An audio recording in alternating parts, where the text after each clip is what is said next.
ಎಲ್ಲರಿಗೂ ನಮಸ್ಕಾರ. ಹೇಗೆ ನಾವು ದೇವಸ್ಥಾನಗಳ ಪ್ರದಕ್ಷಿಣೆ ಮಾಡ್ತೀವಲ್ಲ, ಅದೇ ರೀತಿಯಾಗಿ ಇಡೀ ನರ್ಮದಾ ನದಿಗೂ ಕೂಡ ಪೂರ್ತಿ ನದಿ ಎಲ್ಲಿ ಶುರು ಆಗುತ್ತಲ್ಲ ಅಲ್ಲಿಂದ ಹಿಡಿದು ಎಲ್ಲಿವರೆಗೂ ಕೂಡ ಅದು ಯಾವುದು ಸಮುದ್ರಕ್ಕೆ ಸೇರುತ್ತಲ್ಲ ಅಲ್ಲಿವರೆಗೂ ಕೂಡ ಹೋಗಿ ಆ ಸಮುದ್ರನ ಬೋಟಿಂದ ಮತ್ತೊಂದು ದಡಕ್ಕೆ ಬಂದು ಅಲ್ಲಿಂದ ಒಂದು ಪರಿಕ್ರಮ ಬರ್ತಾರೆ. ಒಂದು ಪರಿಕ್ರಮ ಅಂತ ಹೇಳಿದ್ರೆ ಪ್ರದಕ್ಷಿಣೆ ಅಂತ. ಆ ರೀತಿಯಾಗಿ ಇಡೀ ಒಂದು ನದಿಗೆ ಪ್ರದಕ್ಷಿಣೆ ಬರ್ತಾರೆ. ಅದು ಓಂಕಾರ ಎಲ್ಲರೂ ಕೂಡ ಸಾಮಾನ್ಯವಾಗಿ ಓಂಕಾರೇಶ್ವರ ಅಂತ ಇದೆ, ಅದೊಂದು ಜ್ಯೋತಿರ್ಲಿಂಗ. ಅಲ್ಲಿಂದ ಆ ನರ್ಮದಾ ನದಿಯಲ್ಲಿ ಸ್ನಾನ ಮಾಡಿ ಸಂಕಲ್ಪ ಇತ್ಯಾದಿಗಳನ್ನೆಲ್ಲವನ್ನು ಕೂಡ ಮಾಡಿ ನಡ್ಕೊಂಡು ಹೋಗ್ತಾರೆ. ನಡ್ಕೊಂಡು 3 ವರ್ಷ 3 ತಿಂಗಳು 30 ಏನೋ ಆ ರೀತಿಯಾಗಿದೆ, ಅದು 3 ವರ್ಷ 3 ತಿಂಗಳು ಅಂತ. ಆ ರೀತಿಯಾಗಿ ಅಷ್ಟುಗಳ ದಿನಗಳ ಕಾಲ ನಡ್ಕೊಂಡು ಹೋಗಿ ಪ್ರದಕ್ಷಿಣೆ ಬರ್ತಾರೆ. ಇನ್ನು ಬೇಗ ಮುಗಿಸ್ಬೇಕಂತಿದ್ದವರು 4 ತಿಂಗಳಲ್ಲೂ ಕೂಡ ಮುಗಿಸ್ಬಿಡ್ತಾರೆ. 3.5-4 ತಿಂಗಳಲ್ಲಿ.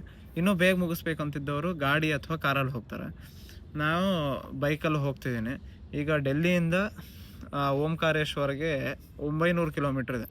ಅಲ್ಲಿವರೆಗೂ ಕೂಡ ಈಗ ಇಲ್ಲಿ ನಿದ್ದೆ ಬರೋಂಗೆ ಆಗ್ತಿತ್ತು, ಸಿಕ್ಕಾಪಟ್ಟೆ ಬಿಸಿಲು ಇದೆ ಅಂಥೇಳಿ ಇಲ್ಲಿ ಒಂದು ಹೊಲದಲ್ಲಿ ನಿಲ್ಲಿಸಿದ್ದೀನಿ. ಇಲ್ಲಿ ನಿಲ್ಲಿಸಿ ಒಂದಿಷ್ಟು ಬೇರೆ ಬೇರೆ ಕೆಲಸ ಮಾಡಿ ಇನ್ನೊಂಚೂರು 4 ಗಂಟೆ, ಈಗ 11-12 ಗಂಟೆ ಆಗಿದೆ. ಅದಾದಮೇಲೆ ಬಿಸಿಲು ಒಂಚೂರು ಕಮ್ಮಿ ಆದಮೇಲೆ ಮತ್ತೆ ಹೋಗೋಣ ಅಂತ. ಆದಮೇಲೆ ಅಲ್ಲಿಗೆ ಓಂಕಾರೇಶ್ವರ ಸೇರಿದ್ವಿ ಅಂತ ಹೇಳಿದ್ರೆ ಅಲ್ಲಿ ಏನು ಕ್ರಮ ಹೇಗೆ ಅಂತ ಹೇಳಿದ್ರೆ ಪ್ರದಕ್ಷಿಣೆದು ಓಂಕಾರೇಶ್ವರ ಇದೆಯಲ್ಲ ಜ್ಯೋತಿರ್ಲಿಂಗ, ಅಲ್ಲಿ ಸ್ನಾನವನ್ನು ಮಾಡಿ ಸಂಕಲ್ಪ ಎಲ್ಲನೂ ಕೂಡ ಮಾಡಿ ಒಂದು ಕಮಂಡಲು ಇರುತ್ತೆ. ಆ ಕಮಂಡಲಲ್ಲಿ ನೀರನ್ನು ತೊಗೊಂಡು ನಡ್ಕೊಂಡು ಹೋಗಿ ಪ್ರದಕ್ಷಿಣೆ ಬಂದು ಸಮುದ್ರ ದಾಟಿ ಬೋಟಿಂದ ಆ ಕಡೆ ಮತ್ತೆ ಒಂದು ಪ್ರದಕ್ಷಿಣೆ ಬಂದು ಆ ನೀರನ್ನು ಲಿಂಗಕ್ಕೆ ಅರ್ಪಣೆ ಮಾಡೋದು, ಅಭಿಷೇಕ ಮಾಡೋದು ಅಂತ ಈ ರೀತಿಯಾಗಿ ಒಂದು ಕ್ರಮ ಇದೆ. ಅದು ಇಲ್ಲೇ ಮಾಡಬೇಕು ಅಂತಿಲ್ಲ, ಎಲ್ಲಿಂದ ಬೇಕಾದರೂ ಕೂಡ ಪ್ರದಕ್ಷಿಣೆಯನ್ನು ಶುರು ಮಾಡ್ಬೋದು. ಯಾವುದೇ ಪ್ರದಕ್ಷಿಣೆ ಶುರು ಮಾಡಿದ್ವಿ ಅಂತ ಹೇಳಿದ್ರೆ ಕೊನೆಗೆ ಆ ಪಾಯಿಂಟಿಗೆ ಬಂದು ನಿಂತ್ವಿ ಅಂತ ಹೇಳಿದ್ರೆ ಪ್ರದಕ್ಷಿಣೆ ಕಂಪ್ಲೀಟ್ ಆಗುತ್ತೆ. ಆದರೆ ಎಲ್ಲರೂ ಕೂಡ ಓಂಕಾರೇಶ್ವರಿಗೆ ಯಾಕೆ ಹೋಗ್ತಾರೆ ಅಂತ ಹೇಳಿದ್ರೆ ಕೊನೆಗೆ ಆ ಜ್ಯೋತಿರ್ಲಿಂಗದಲ್ಲೇ ಬಂದು ಆ ಅಭಿಷೇಕವನ್ನು ಮಾಡಬೇಕು. ಅವರು ತೊಗೊಂಡಿರ್ತಾರಲ್ಲ ಆ ನೀರನ್ನು ಅಭಿಷೇಕವನ್ನು ಮಾಡ್ತಾರೆ. ಹಾಗಾಗಿ ಹೆಚ್ಚಿನ ಎಲ್ಲರೂ ಕೂಡ ಪ್ರದಕ್ಷಿಣೆ ಶುರು ಮಾಡೋದು ಹೇಗೆ ಅಂತ ಹೇಳಿದ್ರೆ ಓಂಕಾರೇಶ್ವರಿಂದಲೇ ಆ ಪ್ರದಕ್ಷಿಣೆಯನ್ನು ಶುರು ಮಾಡ್ತಾರೆ. ಇದೊಂದು ರೀತಿಯಾದಂತಹ ಕ್ರಮ. ಇನ್ನೊಂದು ಯಾವುದು ಅಂತ ಹೇಳಿದ್ರೆ ಇನ್ನೊಂದು ಕ್ರಮ ಹೇಗೆ ಅಂತ ಹೇಳಿದ್ರೆ ಎಲ್ಲಿ ಶುರು ಮಾಡಿರ್ತಾರಲ್ಲ ಆ ರೀತಿಯಾಗಿ ಬಂದು ಎಲ್ಲಿ ಸಮುದ್ರಕ್ಕೆ ಸೇರುತ್ತಲ್ಲ ಅಲ್ಲಿವರೆಗೂ ಬರ್ತಾರೆ. ಸಮುದ್ರನ ದಾಟಲ್ಲ ಅವರು. ಸಮುದ್ರದಿಂದ ವಾಪಸ್ ಉಲ್ಟಾ ಈ ರೀತಿಯಾಗಿ ಬಂದು ಮತ್ತೆ ಅಲ್ಲಿಗೆ ಸೇರ್ತಾರೆ, ಎಲ್ಲಿದ್ರು ಅಲ್ಲಿಗೆ ಸೇರ್ತಾರೆ. ಇದೊಂದು ರೀತಿಯಂಥ ಪ್ರದಕ್ಷಿಣೆ. ಮತ್ತು ಇನ್ನೊಂದು ಮಧ್ಯದಲ್ಲಿ ಏನು ರೂಲ್ ಇರುತ್ತೆ ಅಂತ ಹೇಳಿದ್ರೆ ಎಲ್ಲ ಪ್ರದಕ್ಷಿಣೆಯಲ್ಲೂ ಮೇನು ಯಾವ ನರ್ಮದಾ ನದಿ ಇದೆಯಲ್ಲ ಅದನ್ನು ದಾಟಬಾರದು ಅಂತ. ಆ ಪ್ರದಕ್ಷಿಣೆ ಮಾಡುವಂಥ ಸಂದರ್ಭದಲ್ಲಿ ಆ ಆ ನದಿಯನ್ನು ದಾಟಬಾರದು ಅಂತಿರುತ್ತೆ. ಇನ್ನೊಂದು ಆದರೆ ಒಂದು ಪ್ರದಕ್ಷಿಣೆಯಲ್ಲಿ ಹನುಮಾನ್ ಪ್ರದಕ್ಷಿಣೆ ಏನೋ ಅಂತಿದೆ, ಅದ್ರಲ್ಲಿ ಮಾತ್ರ ನದಿಯನ್ನು ದಾಟಿ ಪಕ್ಕದಲ್ಲಿ, ಅಂದರೆ ನದಿಯನ್ನು ದಾಟೋದು ಅಂತ ಹೇಳಿದ್ರೆ ಯಾವಾಗ ಆ ದಡದಲ್ಲಿ ಹನುಮಂತನ ದೇವಸ್ಥಾನ ಇರುತ್ತೋ ಆವಾಗ ಆ ದೇವಸ್ಥಾನವನ್ನು ಯಾವುದು ದರ್ಶನ ಮಾಡ್ಕೊಳ್ಳಿಕ್ಕೆ ಅಂಥೇಳಿ ದಾಟಿ ದರ್ಶನ ಮಾಡ್ಕೊಂಡು ವಾಪಸ್ ಈ ಕಡೆ ಬಂದು ಮತ್ತೆ ಪ್ರದಕ್ಷಿಣೆ ಮಾಡಬೇಕು. ಇದೊಂದು ರೀತಿಯಂಥ ಪ್ರದಕ್ಷಿಣೆ ಈ ರೀತಿಯಾಗಿ. ಮತ್ತಿನ್ನೂ ಸಿದ್ಧಿಗಳು ಯೋಗಿಗಳು ಅವ್ರೇನು ಮಾಡ್ತಾರೆ ಅಂತ ಹೇಳಿದ್ರೆ ಇನ್ನೂ ಅನೇಕ ವರ್ಷಗಳ ಕಾಲ ಈ ರೀತಿಯಾಗಿ ಮಾಡ್ತಾನೆ ಇರ್ತಾರೆ. 3 ವರ್ಷ 3 ತಿಂಗಳು ಅಂತ ಅವರೆಲ್ಲ ಮಾಡ್ತಾರೆ. ಮತ್ತು ಇನ್ನೂ ಲೇಟಾಗಿ ಮೆಲ್ಲಗೆ ನಡ್ಕೊಂಡು ಹೋಗಿ ಬೆಳಗ್ಗೆಯಿಂದ ಸಾಯಂಕಾಲದವರೆಗೂ ಕೂಡ ಎಲ್ಲ ರೀತಿಯಂಥ ಅನುಷ್ಠಾನಗಳನ್ನ ಮಾಡಿಕೊಂಡು ಅದಾದ ಮೇಲೆ ಎಲ್ಲ ಪ್ರದಕ್ಷಿಣೆಯನ್ನು ಮಾಡ್ತಾರೆ. ಇದು ಒಂದು ಯೋಗಿಗಳು ಸಿದ್ಧಿಗಳು ಯಾರು ವೈರಾಗಿಗಳು ಇರ್ತಾರಲ್ಲ ಅವ್ರು ಮಾಡೋವಂಥದ್ದು.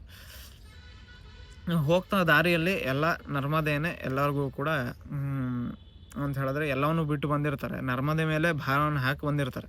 ಅವ್ರು ಯಾವತ್ತೂ ಕೂಡ ಉಪವಾಸ ಯಾರನ್ನೂ ಕೂಡ ಹಾಕೋದಿಲ್ಲ ಅಂಥೇಳಿ ಅಲ್ಲಿರುವ ಜನರ ನಂಬಿಕೆ. ಹಾಗಾಗಿ ಎಲ್ಲರೂ ಕೂಡ ನರ್ಮದೇ ಹರ್ ಅಂದ್ಕೊಂಡು ಹೇಳಿ ಇಡೀ ಪ್ರದಕ್ಷಿಣೆಯನ್ನು ಮಾಡ್ತಾ ಅನುಷ್ಠಾನ ಇತ್ಯಾದಿಗಳನ್ನ ಮಾಡ್ತಾ ದೇವರ ಆರಾಧನೆ ಪೂಜೆ ಇತ್ಯಾದಿಗಳನ್ನ ಮಾಡ್ತಾ ಪ್ರದಕ್ಷಿಣೆಯನ್ನು ಮಾಡ್ತಾರೆ.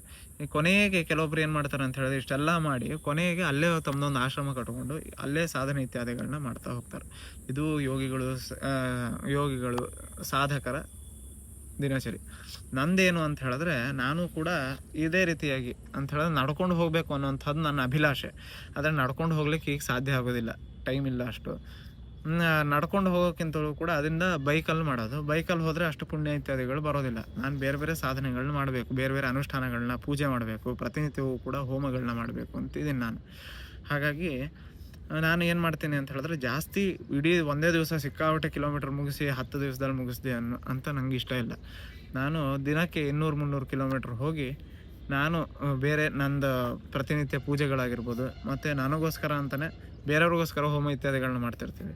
ಈಗ ನನಗೋಸ್ಕರನೇ ಮಾಡ್ಕೊಳ್ಳೋಣ ಅಂತ ಎಲ್ಲವನ್ನು ಕೂಡ ತಂದು ಇಟ್ಟಿದ್ದೀನಿ ನಾನು. ಅದಕ್ಕೆ ಇದೆಲ್ಲ ಬ್ಯಾಗ್ ಕಾಣಿಸ್ತಿದೆಯಲ್ಲ ಆ ಕಡೆ, ನಂದು ಬಟ್ಟೆ ಇರೋದೇ 2-3 ಬಟ್ಟೆ ಇದೆ ಅಷ್ಟೇ.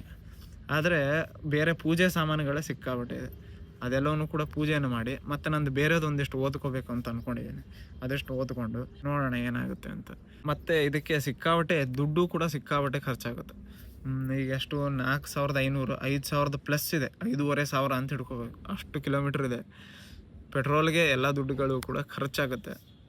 ನೋಡೋಣ ಏನೇನಾಗುತ್ತೆ ಅಂತ. ಯಾರು ಸ್ಪಾನ್ಸರ್ ಸಿಗ್ತಾರಾ, ಇಲ್ಲ ನಾನೇ ಹೇಗೆ ಒಂದಿಷ್ಟು ದುಡ್ಡನ್ನು ಗಳಿಸ್ಕೋಬೇಕು ಅಂತ. ಯಾಕೆ ಅಂತ ಹೇಳಿದ್ರೆ ಬೇಕಾಗುತ್ತೆ. ಮೊದಲಿನ ರೀತಿಯಾಗಿ ಈ ರೀತಿಯಾಗಿ ಪೂರ್ತಿ ವೈರಾಗಿಗಳ ಥರ ಮಾಡ್ಲಿಕ್ಕೆ ನಮ್ಗೆ ಸಾಧ್ಯ ಇಲ್ಲ. ನೋಡಬೇಕು ಏನೇನು ಮಾಡಬೇಕು, ಏನು ಇದರಲ್ಲೇ ಏನು ಆಗುತ್ತಾ ಅಂತ.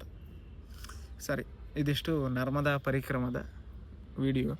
ಇನ್ನು ಮುಂದೆ ಪ್ರತಿನಿತ್ಯವೂ ಕೂಡ ಈ ರೀತಿಯಾಗಿ ವಿಡಿಯೋಗಳು ಬರ್ತಿರುತ್ತೆ. ಮತ್ತು ಮುಂದಿನ ವಿಡಿಯೋಲ್ಲಿ ಸಿಗೋಣ. ನಮಸ್ತೆ.